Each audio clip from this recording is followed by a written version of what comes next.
आज हम लोग विनोबा यूनिवर्सिटी हो या रांची यूनिवर्सिटी हो या BBMQ धनबाद हो या झारखंड का कोई भी यूनिवर्सिटी हो, उसमें कॉमन पेपर पढ़ना होता है सेमेस्टर 1 में। आर्ट्स, साइंस, कॉमर्स सारे बच्चों को ये पढ़ना होता है। इसको कॉमन पेपर बोलते हैं, कॉमन कोर्स। और ये कॉमन कोर्स का नाम है अंडरस्टैंडिंग ऑफ इंडिया। ये सिलेबस हम लोग डिस्कस कर रहे हैं विनोबा यूनिवर्सिटी का, इसलिए उसका लोगो दिख रहा है। बट सेम सिलेबस, थोड़ा सा इसमें कुछ चेंजेस आएगा। Same syllabus Ranchi university, same syllabus BBMQ Dhanbad और झारखंड के लगभग यूनिवर्सिटी में सेम सिलेबस रहेगा। ये कॉमन कोर्स है। कॉमन कोर्स का मतलब है कि आर्ट्स, साइंस और कॉमर्स तीनों के स्टूडेंट इसको पढ़ेंगे सेमेस्टर 1 के लिए। अगर वो सेमेस्टर 1 में अभी ज्वाइन करना चाहते हैं, सेमेस्टर 1 सेशन हमारा क्या है 23 से 27 सेशन में जो लोग अभी सेमेस्टर 1 में है, जो अभी 12th का एग्ज़ाम लिख चुके हैं, उनके लिए बहुत काम का चीज़ है। सिलेबस को समझना बहुत ज़रूरी है कि पढ़ना क्या है। तो कॉमन कोर्स है, CC इसको बोलते हैं। देखिए इसका पेपर कोड है CC2, कॉमन कोर्स 2, नाम है अंडरस्टैंडिंग ऑफ इंडिया। आपको इसके अंदर भारत की समझ पढ़नी, भारत के बारे में जानना ज़रूरी है, भारत को समझना पड़ेगा। पहले क्या होता था, सिर्फ हम अपने सब्जेक्ट से रिलेटेड बात पढ़ते थे। साइंस होता था तो साइंस से रिलेटेड, कॉमर्स होता था तो कॉमर्स से रिलेटेड, आर्ट्स होता था तो आर्ट्स से रिलेटेड। यहाँ क्या करना है कि सिर्फ अपने सब्जेक्ट से रिलेटेड नहीं, आपको कुछ और भी एडिशनल चीज़ पढ़ाया जाएगा, जिससे आपका नॉलेज और बढ़ेगा, नॉलेज और इन्हांस होगा। तो आज हम लोग पढ़ रहे हैं इसमें कॉमन पेपर, कॉमन कोर्स, जिसका नाम है अंडरस्टैंडिंग ऑफ इंडिया, जिसका सब्जेक्ट कोड है CC2। और ये सेशन 22-26 के लिए था और 23-27 के लिए भी सेम रहेगा, क्योंकि सिलेबस सेम रहेगा। अगर यूनिवर्सिटी सिलेबस चेंज नहीं करे तो सिलेबस सेम रहेगा।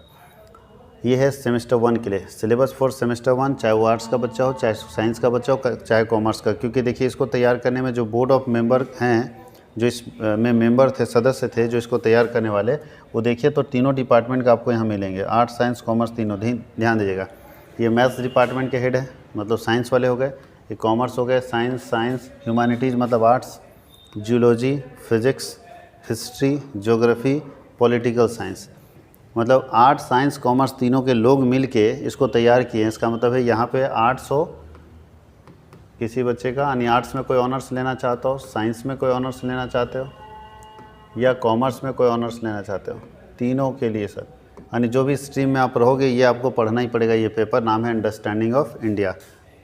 कोई दिक्कत है? ये पूरा का पूरा पेपर आपको पढ़ना होगा।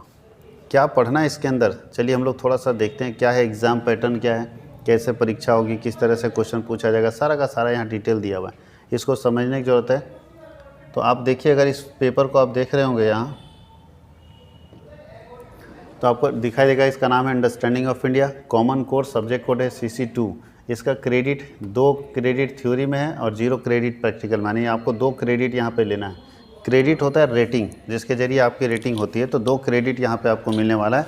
2 क्रेडिट के लिए बोलता है द अंडरस्टैंडिंग ऑफ इंडिया या the understanding India is to be studied by the student of all the 4 disciplinary areas.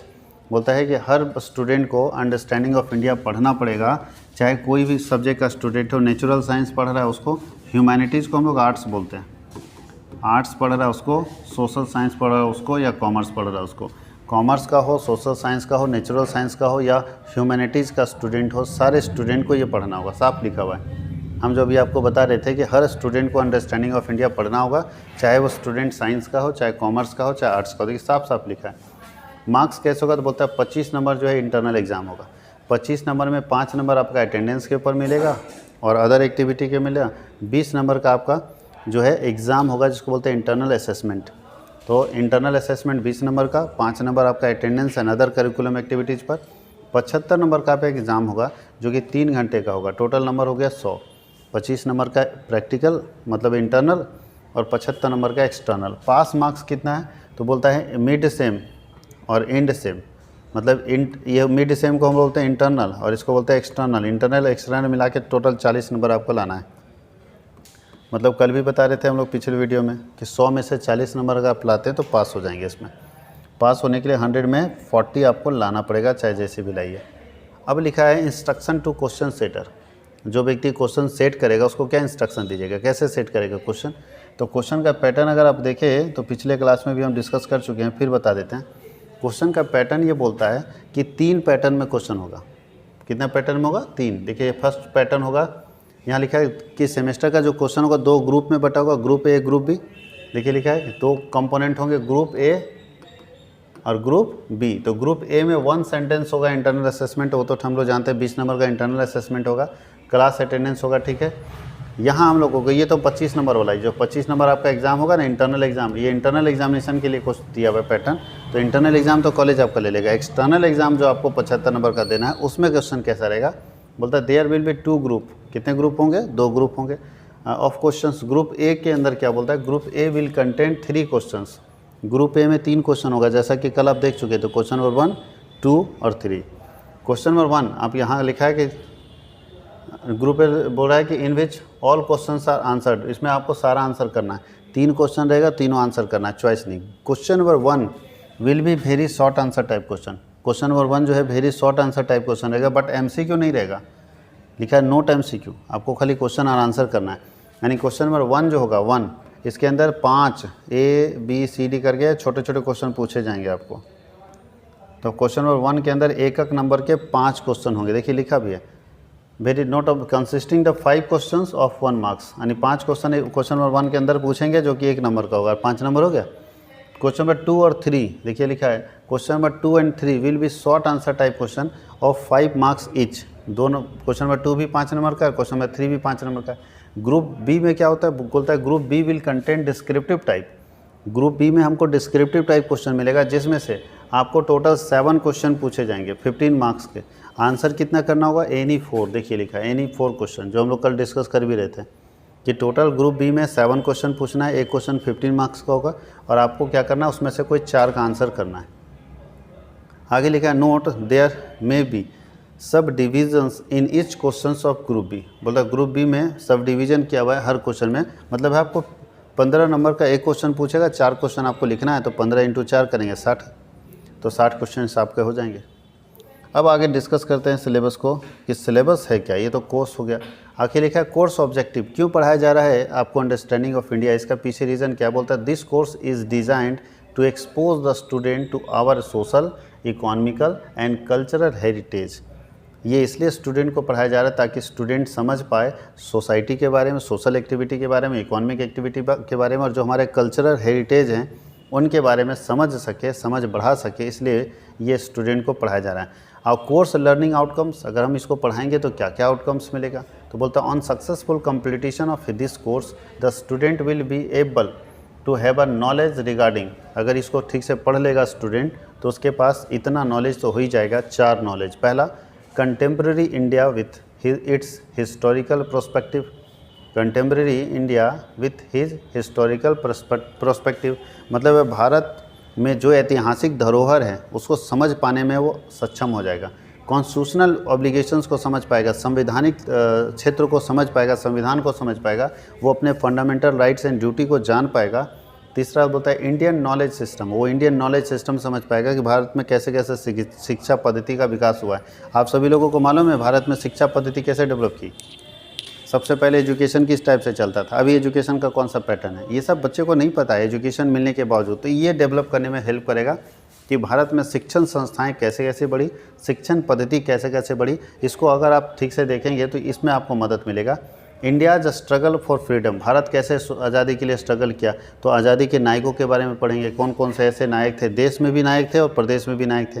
हमारे झारखंड प्रदेश में बहुत सारे आज़ादी के नायक रहे हैं, आज़ादी के हीरो रहे हैं, जो फ्रीडम फाइटर्स को बोल सकते हैं, स्वतंत्रता सेनानी रहे हैं, जो अपने आज़ादी के लिए लड़ाई करते रहे हैं, तो उनके बारे में भी पढ़ना है। यानी हम लोग 4 चीज़ इसमें पढ़ पाएंगे, अगर अच्छे से पढ़ें इसको तो ये 4 चीज़ अच्छे से सीख पाएंगे। बोलता है कोर्स आउटलाइंस क्या होगा, क्या क्या मिलेगा इसके अंदर। तो चलिए कोर्स कंटेंट के बारे में बात करते हैं। कोर्स आउटलाइन में देखिए किसके किसके बारे में पढ़ना सब यहाँ दिया हुआ है, हालांकि वो डिटेल में हम यहाँ बता दे रहे हैं, कोर्स आउटलाइन को हम कंटेंट में समझा दे रहे हैं क्योंकि यहाँ जो लिखा है उसी को यहाँ पे नीचे लिखा है, ठीक है। तो सबसे पहले पढ़ना है बैकग्राउंड ऑफ इंडियाज़ कल्चर्स, भारतीय कल्चर के का बैकग्राउंड पढ़ना। हड़प्पा सिविलाइजेशन वैदिक एज से शुरू होना, हड़प्पा संस्कृति से लेके वैदिक एज तक जाना है। यानी हड़प्पा सभ्यता क्या था, हड़प्पा सभ्यता कैसे डेवलप किया गया, कहाँ डेवलप किया गया और वो कैसे कैसे आगे बढ़ता चला गया, क्या क्या हड़प्पा सभ्यता में मिला था। वहाँ से जो हड़प्पा सभ्यता है वहाँ से लेके वैदिक एज तक का हमको पूरा पढ़ना है। उसके बाद आपको पढ़ना है 4 हमारे यहाँ जो बड़े बड़े धर्म हैं उनके बारे में पढ़ना है। हमारे यहाँ बुद्धिज़्म है, जैनिज़्म है, सनातन धर्म, हिंदुज़्म इसको बोलते हैं, इस्लाम धर्म है। ये चारों धर्म के बारे में पढ़ना है कि कब किसका जन्म हुआ था, कैसे जन्म हुआ था, क्या कॉन्सेप्ट था चारों धर्मों का, किस पर्पस को लेकर जन्म हुआ और लोग आज कितने लोग इसमें शामिल हैं इस धर्म में, और क्या इनकी अच्छाई है और क्या इसकी कमी है, ये सब के बारे में हम लोगों को पढ़ना है, यानी धर्म के बारे में पढ़ना है। तो इसको हम लोग बोलते हैं background of India's culture. India के कल्चर के बारे में हम लोग पढ़ेंगे कि इंडिया के अंदर कौन कौन सा कल्चर पाया जाता है। पहला चीज़ हम लोग पढ़ेंगे हड़प्पा सभ्यता से, दूसरा पढ़ेंगे धर्म के बारे में।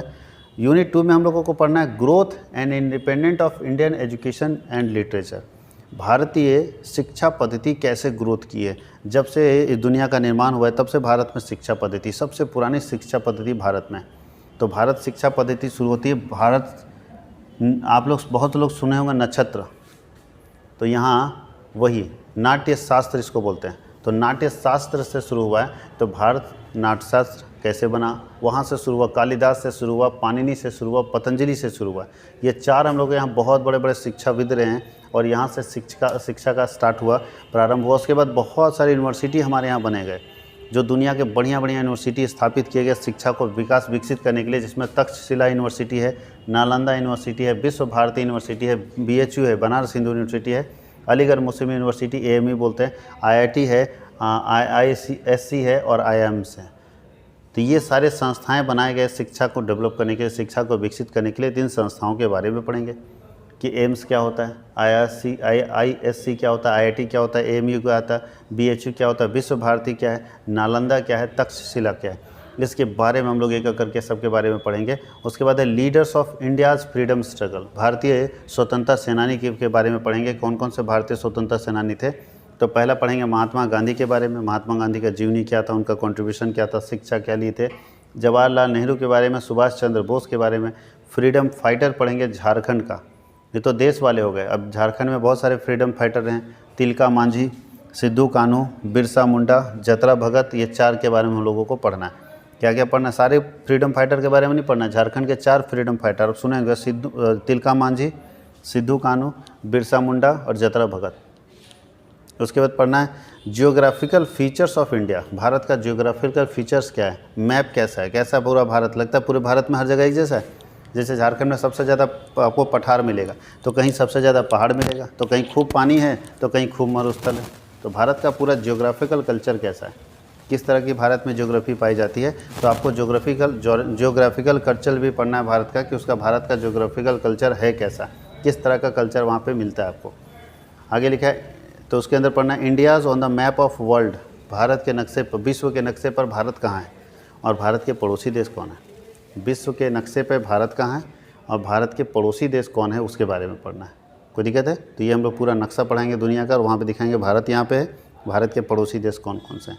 आपको फिजिकल फीचर्स ऑफ इंडिया पढ़ना है, जिसके अंदर माउंटेन्स पढ़ना है, भारत में कितने बड़े बड़े पर्वत हैं, प्लेटूड्स पढ़ना है, प्लेन्स पढ़ना है, कोस्ट पढ़ना है, आइसलैंड पढ़ना है, वेजिटेशन पढ़ना है, रिवर्स पढ़ना है, सॉइल्स पढ़ना है, क्लाइमेट पढ़ना है, मतलब नदियाँ, पर्वत, पठार, है ना, मरुस्थल, सब पढ़ना आपको, जितनी नदियाँ हैं, उसके बाद मिट्टी पढ़ना है, क्लाइमेट पढ़ना है, सब आपको पढ़ना है, जिसको बोलते हैं physical features of India, Bharat की का जो फिजिकल फीचर्स है उसके बारे में। उसके बाद पढ़ना है the people of India, Bharat के लोग कैसे हैं उसके बारे में पढ़ना है। पॉपुलेशन क्या है, पॉपुलेशन ग्रोथ कितना हो रहा है, पॉपुलेशन ग्रोथ ज़्यादा है, खतरनाक है या नहीं है, माइग्रेशन क्या होता है, डिस्ट्रीब्यूशन क्या होता है, डाइवर्सिटीज़ क्या होता है। डाइवर्सिटीज़ हमारे यहाँ बहुत ज़्यादा है, अलग धर्म के लोग, अलग जाति, अलग समाज, सब कुछ अलग अलग है हमारे देश में। डाइवर्सिटी बहुत है, बहुत सारे धर्म यहाँ पे हैं, बहुत सारे जाति हैं, बहुत सारे खान पान सबका अलग है, भाषा अलग है, फिर भी मिल के रहते हैं, ये डाइवर्सिटी है। उसके बाद माइग्रेशन का मतलब है लोग एक जगह से दूसरी जगह माइग्रेट क्यों हो रहे हैं,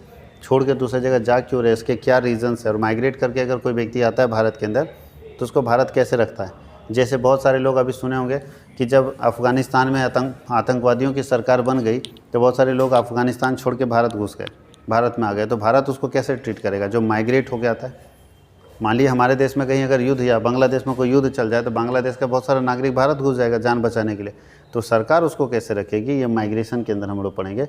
उसके नीचे हम लोगों को पढ़ना है इंडियन कॉन्स्टिट्यूशन, भारत का संविधान क्या है, इंडियन कॉन्स्टिट्यूशन पढ़ना है, जिसके अंदर पिरामल पढ़ना है, जिसको प्रस्तावना बोलते थे, साइलेंट फीचर पढ़ना है, विशेषताएं पढ़नी है, फंडामेंटल राइट्स पढ़ने हैं और फंडामेंटल ड्यूटीज़ पढ़ने हैं, ये आपको पढ़ना है अंडरस्टैंडिंग इंडियन कॉन्स्टिट्यूशन के अंदर। उसके बाद है पॉलिटिकल आइडियाज़ हम लोग पढ़ना है, राजनीतिक जो है हमारे यहाँ आइडिया जो विचार आया उसमें नॉन वायलेंस पढ़ना है, जिसको अहिंसा बोलते हैं, सत्याग्रह पढ़ना है और सोशल जस्टिस पढ़ना है, सामाजिक न्याय, सत्याग्रह और अहिंसा। अहिंसा, सत्याग्रह और सामाजिक न्याय के बारे में पढ़ना है। अहिंसा क्या होता है, सत्याग्रह क्या होता है, सामाजिक न्याय क्या होता है। और फिर हम लोगों को पढ़ना है 8 नंबर में द इंडियन इकॉनमी, भारत की अर्थव्यवस्था कैसी है। तो बोलता है the Indian economy through the age, agriculture के बारे में पढ़ना है, इंडस्ट्री के बारे में पढ़ना है, ट्रेड एंड ट्रांसपोर्ट के बारे में पढ़ना है। और तब हम लोग लास्ट में पढ़ेंगे लाइफ एंड आइडियाज़ ऑफ, हम लोग चूँकि विनोबा यूनिवर्सिटी में पढ़ रहे हैं तो ये टॉपिक जो है ना सब यूनिवर्सिटी का अलग अलग होगा। जैसे यहाँ विनोबा भावे क्या है तो ये बोल दिया कि विनोबा भावे के बारे में बताइए। अब कोई BBMQ धनबाद में है तो विनोद बिहारी के बारे में पूछेगा, कोई दिक्कत है। हो सकता है किसी और यूनिवर्सिटी में, जैसे रांची यूनिवर्सिटी किसी के नाम पर नहीं, किसी व्यक्ति के नाम पर नहीं, तो हो सकता है वहाँ बिरसा मुंडा के बारे में पूछ लें कि बिरसा मुंडा का मतलब एक व्यक्ति जो झारखंड के फ्रीडम फाइटर थे उनके जीवनी के बारे में, उनके लाइफ के बारे में, उनके आइडियाज़ के बारे में पूछा जाएगा। कोई दिक्कत है, ज़रूरी नहीं झारखंड के, बट अगर यूनिवर्सिटी का नाम है तो वो पूछा जाएगा कि क्यों नाम पड़ा यूनिवर्सिटी का, तो आप उसके बारे में भी जानिए, अपनी यूनिवर्सिटी के बारे में भी जानिए कि आखिर क्यों आपकी यूनिवर्सिटी का नाम इसके नाम पर पड़ा। सिद्धू कानू यूनिवर्सिटी, तो सिद्धू कानू कौन था ये तो जानना चाहिए ना स्टूडेंट को। जैसे आप विनोबा भावे में पढ़ रहे हैं तो विनोबा भावे है कौन, क्या इनका कंट्रीब्यूशन रहा है, क्यों, क्या ये योगदान किए समाज में जिसके कारण इनके नाम पर यूनिवर्सिटी का नाम पड़ गया। तो ये सारी बातें आपको जाननी होगी। तो ये पूरा सिलेबस है जो आपको पढ़ना है। और ये सिलेबस फिर बता रहे हैं कि जो लोग क्लास करना चाहते हैं, ये चूँकि आर्ट्स साइंस कॉमर्स तीनों लोगों को पढ़ना है, तो जो लोग क्लास करना चाहते हैं कॉमर्स वर्ल्ड हजारीबाग में इसका क्लास होगा, लाइव क्लास होगा, साथ ही साथ रिकॉर्डेड वीडियो मिलेगा। यानी क्या क्या सुविधाएं मिलेगी मैं फिर बता दूं। आपको इसका सारा लाइव क्लास मिलेगा, रिकॉर्डेड वीडियो मिलेगा, PDF नोट्स मिलेगा, पूरा का पूरा PDF नोट्स आपको मिल जाएगा, अवेलेबल हो जाएगा। और मॉडल क्वेश्चन मिलेगा। मॉडल क्वेश्चन का मतलब है पिछले साल जो एग्ज़ाम में पूछा हुआ है उसके बेस पर हम लोग इंपॉर्टेंट क्वेश्चन का पूरा क्वेश्चन और आंसर बना के दे देंगे। मतलब हम लोग क्वेश्चन भी खुद लिखते हैं, आंसर क्वेश्चन आंसर करके, जिसको क्वेश्चन बैंक बोलते हैं ना, क्वेश्चन बैंक आपको मिल जाएगा। मॉडल क्वेश्चन की जगह पे आप लिख सकते हैं क्वेश्चन बैंक मिल जाएगा। ये चारों चीज़ आपको मिल जाएगा। उसके लिए आप हमको मेरे नंबर पे कांटेक्ट कर लीजिएगा 9771580632 पर। और इसके लिए क्लास करने के लिए आपको ऐप इंस्टॉल करना है प्ले स्टोर से। एप्लीकेशन का नाम है कॉमर्स वर्ल्ड हजारीबाग।